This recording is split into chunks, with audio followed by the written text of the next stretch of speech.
शाम प्राची टीवी पर सीरियल देख रही होती है, तभी उसकी सास वहाँ आती है। अरे सीरियल में तो ऐसे मग्न है जैसे आज रात का खाना पड़ोसी आकर बनाएंगे। मुझे पता ही नहीं था आपने अपने बेटे की शादी पड़ोस में भी की हुई है। हैं? मतलब? मतलब इस घर में सारा काम बहू ही करती है, आप तो सिर्फ खर्राटे मारती हैं। अच्छा जी, फिलहाल तो तुम आराम फरमा रही हो, चलो जाओ, ये मेरे टीवी देखने का समय है। आहा, इसीलिए मुझे भगाया जा रहा है। सॉरी, अब तो बिल्कुल नहीं जाऊंगी।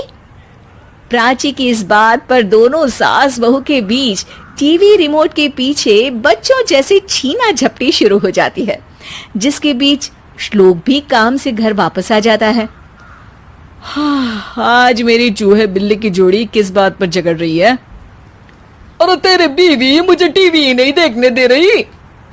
अरे तुम्हारी मम्मी मुझे खाना बनाने के लिए फोर्स कर रही है। अरे वाह, ऐसे बेतुके रीजन पर तो बच्चे भी झगड़ा नहीं करते। अरे मुझे कुछ मत बोल, सब इसने ही शुरू किया है। हाँ हाँ, जैसे आप तो बहुत दूध की धूली है ना। अरे बस, दोनों चुप। प्राची जाओ, खाने की तैयारी करो। और माँ तुम छोड़ो, तुम्हें क्या बोलूं, शांति से अपना सीरियल देखो, मुझे दोबारा लड़ने की आवाज सुनाई नहीं देनी चाहिए। ऐसा बोलकर श्लोक वहां से चला जाता है, जिसके पीछे पीछे प्राची भी कुछ न कुछ बड़बड़ाते हुए रसोई में चली जाती है।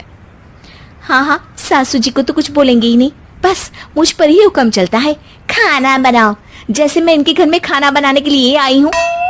इसी तरह शाम बीतती है और रात को श्लोक और प्राची की सास खाना खाकर सोने चले जाते हैं, लेकिन प्राची गुस्से में कुछ खाए बिना काम में ही लगी रहती है। इस घर में किसी को घंटा फिक्र नहीं पड़ता मैं खाऊं या भूखी रहूं। प्राची कुछ देर के लिए रसोई से बाहर जाती है और जैसे ही वापस आती है तो वहां दूध का भरा ग्लास देखकर हैरान रह जाती है। फिक्र पूरी है, बस दिखाना नहीं है। प्राची दूध पीकर सोने चली जाती है और अगली सुबह एक बार फिर सास बहू का कार्टून नेटवर्क स्टार्ट हो जाता है। ये तुमने ही किया है। अरे अजीब जबरदस्ती है, मैं बोल रही हूँ मैंने कुछ नहीं किया। दोनों ने मिलकर पूरे घर को पागल खाना बनाया हुआ है। यहाँ कोई नॉर्मल इंसान तो रह ही नहीं सकता, इसीलिए अब पड़ोसी क्या रिश्तेदार भी घर आने से कतराते हैं। और सुन बेटे, तू भी चंगा, तेरी माँ भी चंगी, तेरी बीवी भी चंगी, रिश्तेदार। हाँ जी, आपको नहीं पता क्या, गंगाधर ही शक्तिमान है, रिश्तेदार ही। हाँ हाँ, बस समझ गया। कभी जानवरों जैसे लड़ेंगी तो कभी जुगलबंदी करेंगी। भाई मैं आप दोनों के बीच में नहीं फंसना चाहता। सास बहू की इस मनमौजी जोड़ी से परेशान होकर श्लोक अपना सिर खुजलाता वहां से चला जाता है। चलो अब मैं भी कीर्तन में जा रही हूँ।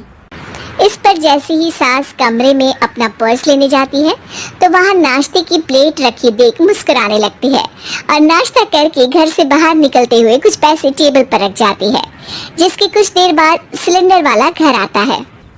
ओ मोरी मैया, मैं सिलेंडर के बारे में तो बिल्कुल भूल ही गई थी। घर खर्च के सारे पैसे भी मम्मी के पास है और श्लोक से बोला तो उल्टा 4 बात सुनाएंगे।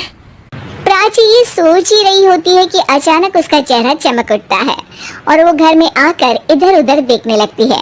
तभी उसकी नजर टेबल पर रखे पैसों पर पड़ती है, जिन्हें वो सिलेंडर वाले को दे देती है। ये सब श्लोक देख लेता है।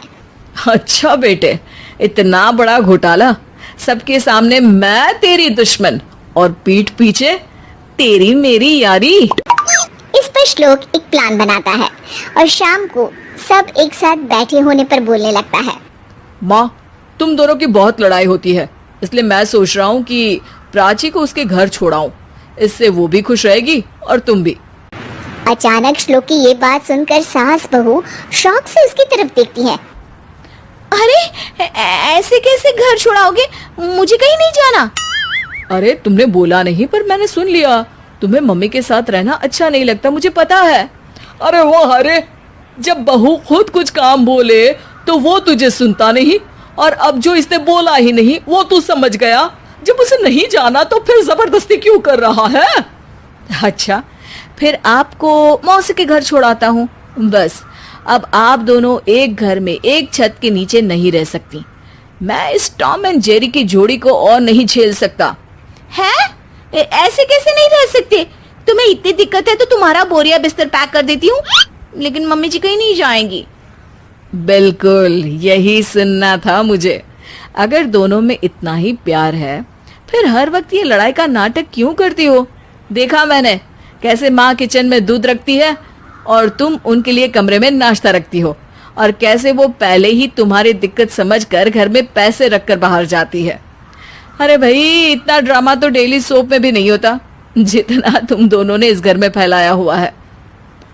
तू हमें टॉम एंड जेरी बोलता है ना, तो याद कर वो दोनों भी एक दूसरे को बाहर वालों की बुरी नजर से बचाने के लिए हमेशा सबके सामने लड़ते थे, लेकिन अकेले में दिक्कत के समय मदद भी तो करते थे। बस हमारा रिश्ता भी कुछ ऐसा ही है। और वैसे भी अगर सास बहू में तू मैं नहीं होती तो दुनिया वालों को कहानियां कैसे मिलेंगी?